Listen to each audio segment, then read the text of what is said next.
Député, est-ce que vous vous seriez levé pour applaudir Gérald Darmanin à l'Assemblée nationale?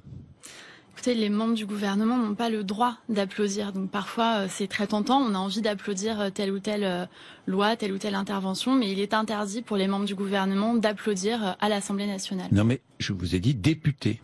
Je ne suis pas députée. Non mais si vous aviez été député, vous seriez levé? Je ne réponds jamais aux questions avec des si parce que c'est trop facile de vous dire si j'avais été là, j'aurais fait ci, j'aurais fait ça. Je ne sais pas. Bon. Vous fuyez la réponse, si j'ai bien compris. Pas particulièrement. Non. Mais... Est-ce l'histoire d'un homme qui utilise son pouvoir pour obtenir des faveurs sexuelles? Écoutez, j'en ai pas la moindre idée. Je n'ai pas accès au dossier. Tout ce que j'ai vu, ce sont des articles dans la presse. Et je me suis exprimée à l'antenne d'une radio pour dire deux choses.